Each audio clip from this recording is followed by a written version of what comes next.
روزہ امام رضا علیہ السلام کا مختصر سا تعارف۔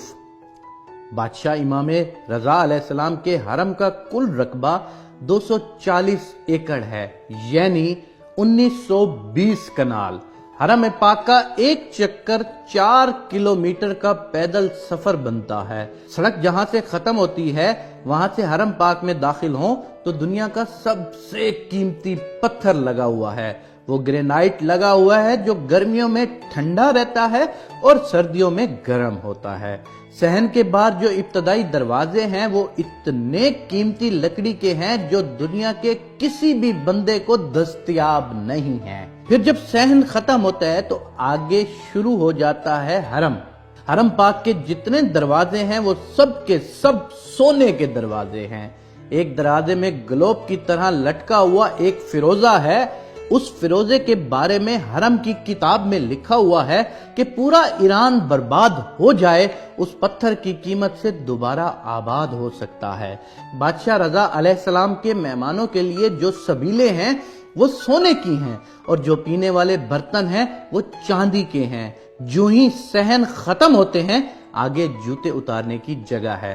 جدھر زوار اپنی جوتیاں اتارتے ہیں وہاں پر میرے بادشاہ کے 8000 نوکر کھڑے ہیں۔ اور یاد رکھنا وہ دنیا کے کوئی عام بندے نہیں ہوتے کہ جو بے روزگار ہوں اور چلا جائے اس کام کے لیے۔ ان میں 90% لوگ ایران کی فوج سے ریٹائرڈ میجر، جنرل، کرنل اور بریگیڈیئر جیسے افیسرز ہیں۔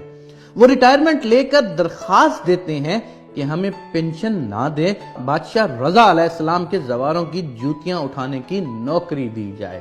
دنیا کا کوئی 7 سٹار ہوٹل اتنا خوبصورت نہیں جتنا بادشاہ رضا علیہ السلام کے لنگر خانہ خوبصورت ہے۔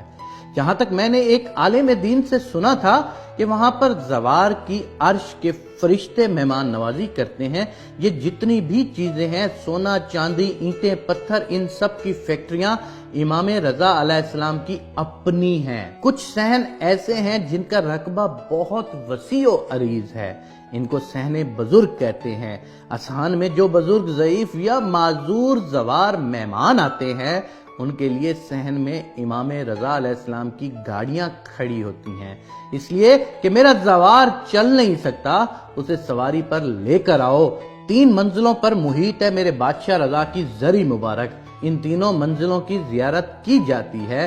ان تینوں منزلوں پر دنیا کی ہر کرنسی، روپیہ، یورو، ڈالر، ریال، دینار، پاؤنڈ وغیرہ ہر قسم کی کرنسی سے بھری ہوئی پڑی ہوتی ہیں۔ یہ تینوں منازل ایران پر تقریباً 44 سال سے پابندیاں ہیں۔ ایران بادشاہ رضا کی جوتی کا صدقہ آج تک غریب نہیں ہوا۔ مملکت ایران مقروض ہے۔ اس 8ویں امام کی لاکھوں کی تعداد میں مولا کی فیکٹریوں میں ایرانی لوگ ملازمت کرتے ہیں۔ کروڑوں گھر امام رضا کے سہارے سے پلتے ہیں۔ 4 کلومیٹر میں پارکنگ ہے جہاں پر صرف وہاں پر کام کرنے والے نوکروں کی گاڑیاں کھڑی ہوتی ہیں۔ یہ ہے ایک مختصر سا تعارف جناب امام رضا علیہ السلام کا جو 8ویں امام ہیں۔ ایران پر 44 سال سے پابندیاں ہیں، لیکن اس ایک امام کی زیارت کے لیے پوری دنیا سے لوگ جو آتے ہیں ان کا دیا ہوا اتنا کچھ ہوتا ہے، امام رضا کی برکت اتنی ہوتی ہے کہ پورا ایران کبھی بھی غربت میں نہیں جا سکتا۔